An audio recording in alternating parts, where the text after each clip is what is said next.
Your Excellency, dear Ambassador Jeff Hovenier, welcome to Channel 10 and welcome to Politico. Thank you. Thank you very much. Ambassador Hovenier, how do you see and how do you assess the latest meeting in Brussels between Kosovo's Prime Minister Kurti and Serbian President Vučić with the European trio? So I think it's important to see that meeting for what it is, which is an extraordinary opportunity that the Chancellor of Germany, President of France, Prime Minister of Italy, together with the High Representative Borrell, the President of the European Council, Charles Michel, and others, sit down separately with each of them to talk through where things are and to seek to inspire progress in this process. I think that reflects the seriousness of the international community and of our European leadership in particular to put this process in a different place. And if you read their joint statement, because they issued a statement on the 27th of October, there's some really important things there. There's some important expression of expectations, the expectation for the parties to deliver on their commitments to implement fully the agreement on the path to normalization. They note that this should be done without preconditions, without delays. And they note that in particular, they look to Kosovo to move forward with its commitment to implement fully the Association of Serb Majority Municipalities. And as they say in their statement, they look to Serbia at the same time to, quote, deliver on de facto recognition. That's an important impetus, an important effort to move this process forward, something the United States completely supports. Did the meeting provide something concretely for the process, for the dialogue?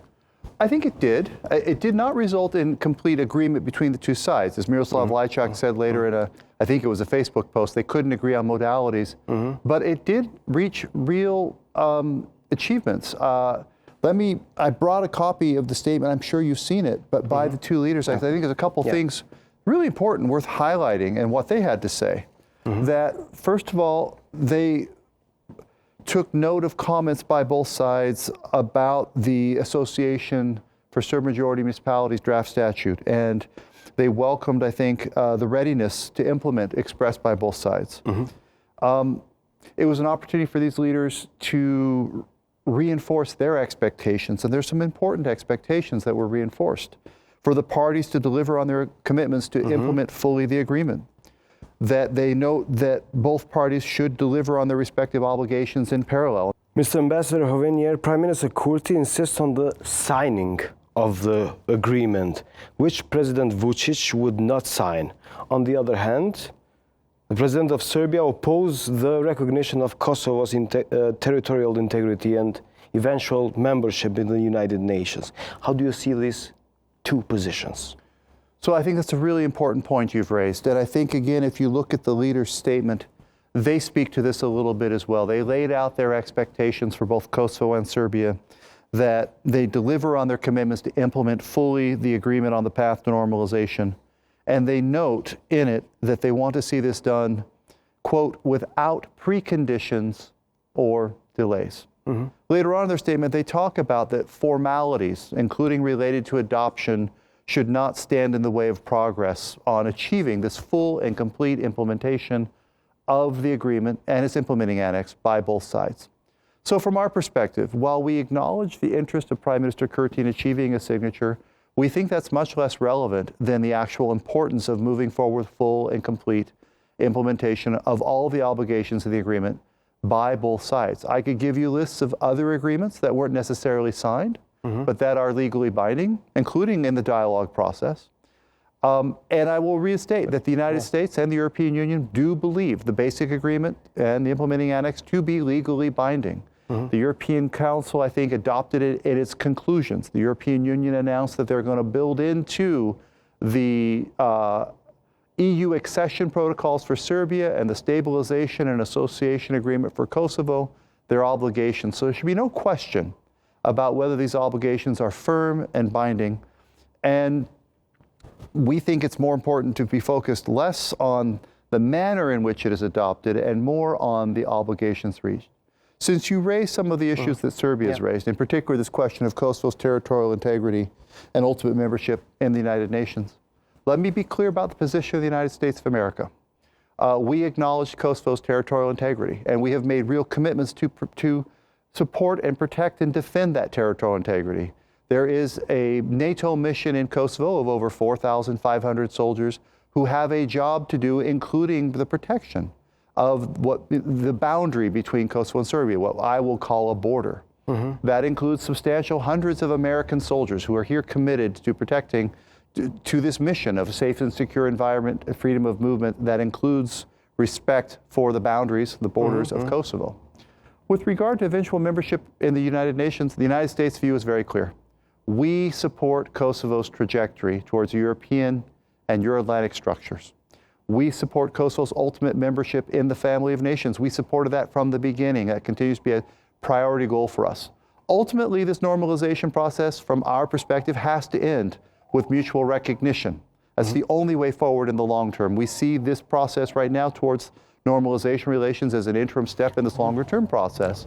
So when leaders of Germany, France, and Italy say, move forward with full implementation of all of your obligations without preconditions, I see that, we see that, as a response to your question. And the preconditions would include the signature, and they would also include trying to exclude commitments made. We look to Serbia and to Kosovo to implement fully all of their obligations under the agreement. And the concrete question is why not now recognizing each other, Kosovo and Serbia, for making a big step or big deal between the two countries? I can't speak to why not now. I can say that at this moment in time, we believe the president of Serbia when he says he's not prepared to do that. And when we made this decision to advance this process, to advance normalization relations now, we did so because we believed it was strongly in the interest of both countries to do so, to take this interim step, to reposition their relationship, that this would be good for Kosovo in advancing its European and Euro-Atlantic prospects. This would be good for Serbia in advancing its prospects, and it would be good for regional stability. But it doesn't mean the work is done. The European Union and the 5 emissaries have completed a new so-called modern European proposal about the statute of the Association of Serb majority municipalities. How do you see the proposal, and can you describe it to us if it aligns with Kosovo's constitutions? So first, again, I think in the recent statement by the President of France, Chancellor of Germany, and Prime Minister of Italy, they described the draft statute, which they noted they fully endorse, and I will add the United States fully endorses, as a, quote, modern European way to address the sensitive issue of minority protection in line with best European practices and standards within the parameters defined by the parties. We agree with that. And what we mean by that is we do believe that this draft statute responds to a couple of different requirements. There is a commitment, a binding obligation on Kosovo to move forward with establishment of an association of Serb majority municipalities. But we also understand and accept that that association of Serb majority municipalities needs to be constrained in certain ways. I've talked a lot in other media interviews, as have other U.S. officials, that it needs to conform to Kosovo's current constitution. It needs to conform with the extant constitutional court decision. It needs to conform with the Mogherini letter that says no executive authorities. It needs to conform, from our perspective, with an op-ed and a position we laid out, the U.S., by Derek Chalet, the counselor of the State Department, and Gabriel Escobar, our special envoy, that laid out our vision for this thing. This draft statute does that. It allows Kosovo to move forward. It responds to legitimate concerns by the ethnic Serb community in Kosovo to be able to better exercise the rights they have under Kosovo's constitution and under Ahtisaari. Last point of, does it conform with the Constitution? We believe it does. We believe it does strongly. But I will also note that we also accept, and one of the elements of it is the ultimate body to determine the constitutionality of anything in Kosovo is Kosovo's own constitutional court. And the draft statute has modalities in it to ensure the constitutional court is able to pass that judgment as well. How do you see the political stance from the many political figures which are part of the government or the parliament that compare the association with Second Republika Srpska, and how do you see the readiness of the government towards this obligation, this international obligation, Mr. Ambassador? Well, again, we take seriously the concern that if done in the wrong way, an association of Serb majority municipalities could have a role or could play a role that would affect the good functioning of the Kosovan state. I'm on record many times saying the thing we do not want is another Republika Srpska-like entity in Kosovo. We believe this draft statute avoids that. We believe it conforms with Kosovo's constitution. It does allow the Serb majority municipalities in Kosovo to work together in the exercise of the responsibilities and authorities they have, but in a manner that respects Kosovo's current constitution. So that's my answer to those who raise this concern. We agree with the concern, but we believe that those concerns have been addressed in this draft legislation. Mr. Ambassador, is there any time frame for Prime Minister Kurti and President Vučić to deliver on the new so-called modern European plan, and what are the consequences for the both leaders if they don't deliver, maybe? Well, if you read again this statement by the three European leaders, it uses such words as urgent, quickly, swiftly, rapid progress, without delay, without precondition or delay. So there's an urgency here, and we agree with that. We think the longer there is a delay in implementing what is a good agreement, the basic agreement and the Ohrid implementation annex is a good agreement, there isn't a lot to negotiate with regard to actual commitments to one another. There's a lot to be done to implement it. But the longer there's a delay in implementation, the more fragile the situation is. And so we're not interested in fragility. We're not interested in destabilization. We're not interested in Kosovo and Serbia being a source of instability and problem in the region, and rather we would like to see them be examples of what can be achieved when difficult issues are addressed in responsible ways. So there's an urgency to it. That's the timeline. Sorry, Ambassador. Are we talking in weeks, months, years? And are we talking realistically because Serbia wants to go in early elections?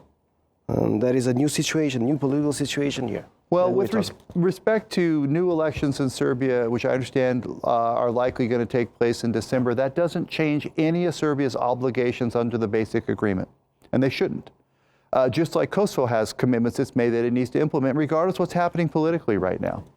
And so I think we are talking, I hope we're not talking months or years. I hope we're talking more rapidly to be able to move forward with the full and complete implementation by both sides of all of their obligations. And as I said, without preconditions and without delays. That is what the European leaders have asked for. The United States supports that.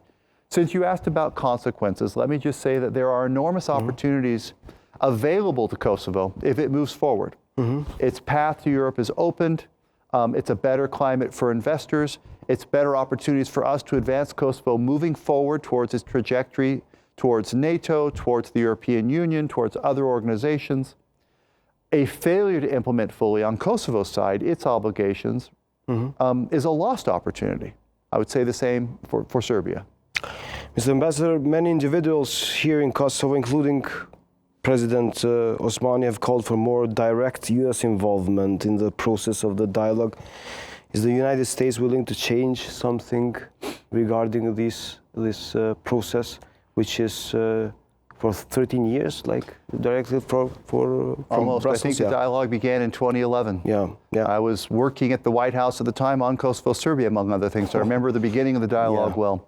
And that's the point I would make, is we have adjusted our approach and our engagement and the way in which we've cooperated with the European Union on this, and with the parties several times over the course of the life of the dialogue. But a couple things are fundamental that haven't changed and won't change.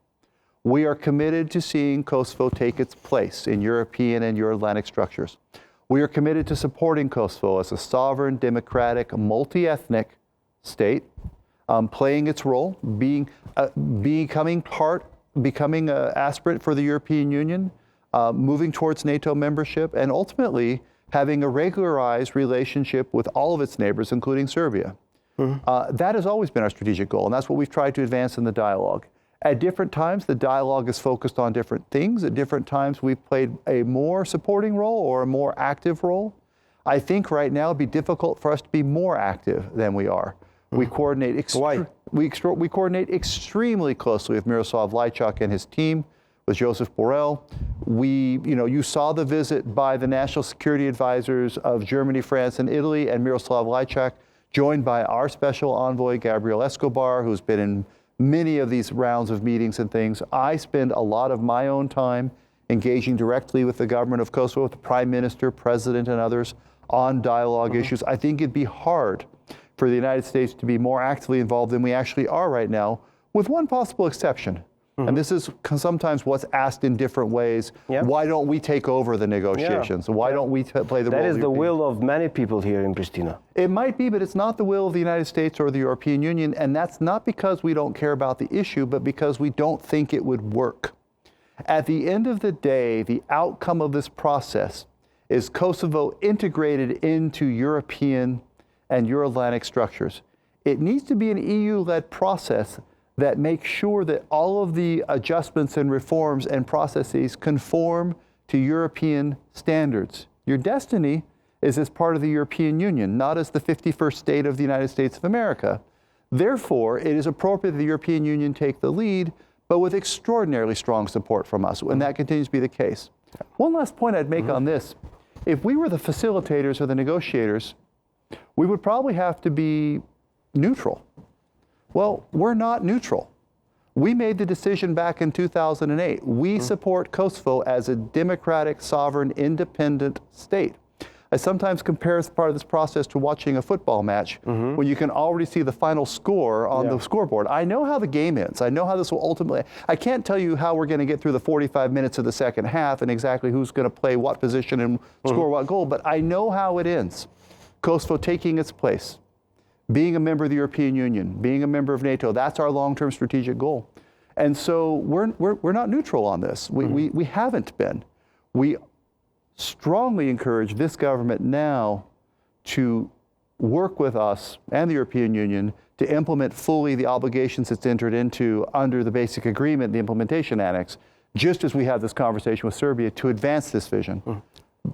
Yeah, Mr. Ambassador, we saw big disbelief from Prime Minister Kurti towards Mr. Miroslav Lajčák, the official mediator towards the dialogue between Kosovo and Serbia. How do you see those comments from Kurti towards Mr.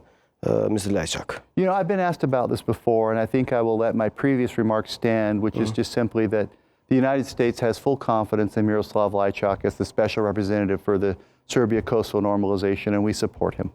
Kurti thinks that Lajčák is supporting Serbia. I'm aware of what he has said. I can just repeat that he enjoys our full support. If the actual process, Mr. Ambassador, mediated by the European Union, potentially fails, do you see a possibility for organizing international conference similar to Dayton, a forum that could open a new and old ideas maybe, like land swaps or border changes? So let me address the second part of that question first, you know, the question of land swaps or possible border changes. And you know, my understanding is this would only work if there were popular support on both sides for it. I do not believe that to be the case. I do not believe, is my understanding, there's not support in both populations for such a thing. And so I think it's off the table. And certainly for my government, it's off the table. More broadly, with regard to the hypothetical question, I don't know that it's, I mean, I tend not to answer hypothetical questions, but I would say that I don't know that we're at a place where we would need something like that. We have a very good agreement between Kosovo and Serbia. If you read the basic agreement and the Ohrid implementation annex, there's an awful lot of very good commitments made. That's the sort of thing you would normally work on in a Dayton-like setting. We don't need to work on reaching principles of what needs to be agreed. We have a very good agreement. We need to work on something different, and that is both sides finding the political will to do the very hard work of implementation. And that's a different thing. So we will continue working on that. I can only say again the view of the United States, but also the view as I understand it from Chancellor Scholz and President Macron and Prime Minister Maloney and other friends of Kosovo, to encourage this government to take this moment in time and this opportunity represented by their engagement to implement fully all of their obligations. For Kosovo, that does mean moving forward now with this draft statute and establishing the Association of Serb Majority Municipalities. And as the European leader says, for Serbia, that means delivering on the de facto recognition that is also as part of this package of commitments. Do you see a readiness from Prime Minister Kurti to move towards the implementation of the agreement and maybe association? You know, I'm going to let the Prime Minister speak for himself, but I do note that he was prepared in Brussels to agree to this draft statute under certain conditions. Yeah. I see that as a positive sign. Last question, Mr. Ambassador. Hovenier, on the 24th of September in the monastery of Banjska, a terroristic group with people related to the Serbian president and political structures like Mila Radojčić and Bojan Mihajlović committed a terroristic attack, killing one Kosovo police officer. Do you think that Serbia should face consequences on these acts, and should Mila Radojčić be extradited to face justice here in Kosovo? So, you know, what happened on the 24th of September was both a tragedy and a crime. And I've said a number of things, but I will say them again. Our deepest condolences to the people of Kosovo, and especially to the Bunjaku family for the loss they suffered. It was terrible. And my government, I'm on record, a number of U.S. government officials are on record, expressing our deep concern about what happened, condemning what happened, and making clear that those responsible should be held and must be held accountable for it. The U.S. government is finishing its assessment of responsibility. We're not quite there yet, but I'll repeat what we've said before. Those who are responsible for this criminal act, for the murder of a police officer, for threatening the security and stability of Kosovo, need to be held accountable. And we will work with our Kosovan partners and others to ensure that that happens. What about Mila Radojčić? Should he be extradited in Kosovo? So on that, let me quote what my colleague Robert Wood said at the Security Council during the recent Security Council meeting on this. This is the U.S. government position. It hasn't changed. Quote, "There must be full accountability in accordance with rule of law, with the rule of law for perpetrators of the attack. This includes Serbia's responsibility to investigate, arrest, extradite, or prosecute as appropriate any suspects who may have fled to Serbia." That remains my government's position. Mr. Ambassador, thank you very much for your time and this interview here in Politico and Channel 10. Thank you very much. It's a pleasure. Thank you.